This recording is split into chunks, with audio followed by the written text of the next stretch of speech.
काय म्हणाल, आज निर्णायक बैठक घोषित केलं, मोठ्या प्रमाणात समाज सुद्धा या ठिकाणी?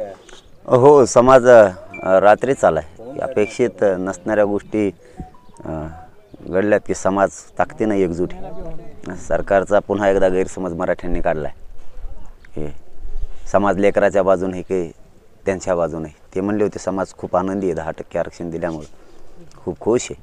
मराठ्यांनी पुन्हा एकदा दाखवून दिलं की आम्ही आमच्या लेकरांच्याच बाजूने आहेत आणि आरक्षणाच्याच बाजूने आणि टिकणाऱ्या आरक्षणाच्याच बाजूने.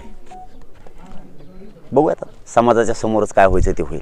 पण बैठक आहे, लोक आले, पण तुम्ही काय बोलणार? अख्ख्या महाराष्ट्राला उत्सुकता लागलेली आहे. माझ्या समाजाच्या हिताचंच बोलणार. माझ्या समाजाचं कुठंही खाली मान होईल, माझ्या समाजाचं मान उंचावणार नाही असं कोणतंच कृत्य नाही करणार. माझ्या समाजाच्या लेकरं मोठे व्हावेत यासाठीच सगळं पाऊल उचललं जाणार आहे.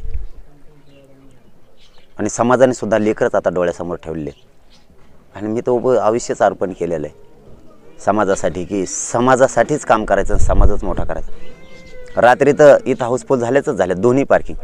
तिकडची पण 200-250 एकरची लॉक झाली.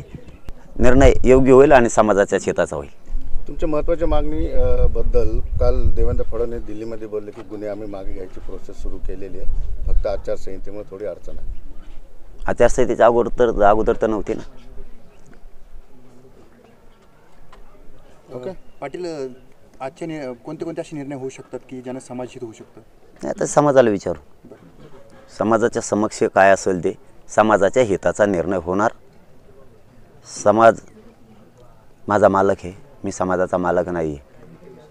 पण मी माझ्या भूमिकेवर ठाम आहे. समाजाला आणि समाजाच्या लेकराला आयुष्याचं मिळवून दिल्याशिवाय मी हटत नाही. कोणत्या बदनामीला सरकारच्या सामोरं जायची माझी तयारी, कोणत्याही जेलला जायची तयारी. आणि किती खोटे गुन्हे गृहमंत्री साहेबांनी केले रासरोज सुरू आहेत. रोज कालही झालेत, परवाही झालेत आणि थांबवले जातील असं म्हणलं जायचं.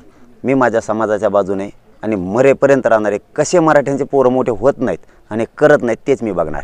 निवडणुकीच्या तोंडावर गुन्हे दाखल मागे घेण्याचं हे केलेलं आहे, ते लोकसभेच्या अनुषंगाने केलेलं आहे वक्तव्य? नाही, ती प्रक्रिया लय दिसायची. भेट झाली, फोन झाला, बैठक झाली की ते प्रक्रिया सुरू होऊन लगेच मागं घेण्यात येणार आहेत. हे रोजचं चालू आहे. हे आजचं नाही, आम्हाला पाठ झालं ते. आता ते पाठ झालं आहे. आता आचारसंहिता आहे, आदर्श आचारसंहितेला आम्ही मानतो. जे मान्य न्यायालयाने निर्णय दिले त्यानुसार आता मी सुद्धा बैठका घेतो, भाषण करतो. बैठक घेतले तरी गुन्हे दाखल व्हायला लागले. त्यामुळं काय अडचण नाही आहे. नंतर म्हणजे आधी तुम्हाला 50-50 हजार गुन्हे दाखल करायचे का? आता एक विषय मात्र निघाला, कारण ते मला पक्की माहिती होती.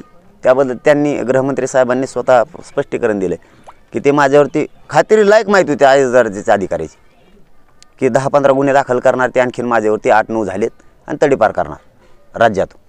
त्यांनी स्पष्टीकरण दिलेत म्हणून त्या विषयात मी त्यांना आता म्हणणारं नाही की आम्ही तसं काही करणार नाही आहेत म्हणे किंवा तसे काही त्यांचे गुन्हे नाही आहेत.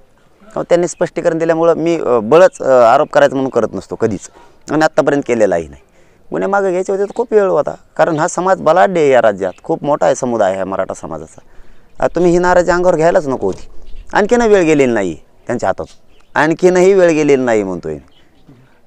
मराठा समाजाने लोकसभा निवडणूक लढण्याचा निर्णय घेतल्यामुळे भाजपाची भूमिका घेतली नाही. ते काय आता त्यांचा निर्णय त्यांना माहीत, आमचा आम्हाला माहिती आहे. आता होईल, आता जे समाजासमोर काय व्हायचं ते होईल. पण मी माझ्या भूमिकेवर ठामच आहे, कारण राजकारण माझा मार्ग नाही. पण मला समाजाला सुद्धा 4 गोष्टी बोलणं, चर्चा करणं गरजेचं आहे. मी समाज आणि जनचळवळ याच्याशी मी नातं तुटू देणार नाही आणि मराठ्यांना आरक्षण दिल्याशिवाय मी मात्र थांबत नाही आहे, काही झालं तरी. पण आता समाज आला आहे, समाजासमोर चर्चेत काहीही होऊ शकतं. निवडणुका तोंडावर असताना अशी बैठक घेतल्याच्या नंतर राजकीय नेत्यांची डोकेदुखी वाढू शकते आणि येणाऱ्या दिवसांमध्ये याचा काही परिणाम होऊ शकतो. म्हणजे आमच्या टायमाला डोकं दुखत होतं त्यांचं, इथून मागं गोड लागत होतं. मग आमचं काय आलं की त्यांचं डोकं दुखत होतं. इथून मागं तुम्हाला आता भीती आहे ना XYZ मताच्या, मराठ्यांच्या मताची भीती कधी आहे? घ्यायचं नाही का त्यांच्या मताला? एवढा मोठा समुदाय असून आणि मराठ्यांनी बी किती दिवस आता पांढरे कपडे घालून त्यात यांना एखाद बार घालून काळे. चलो, धन्यवाद भाऊ. मराठा बांधव त्यामुळे पांढरे कपडे घालून आता पुढे येणार आहे का?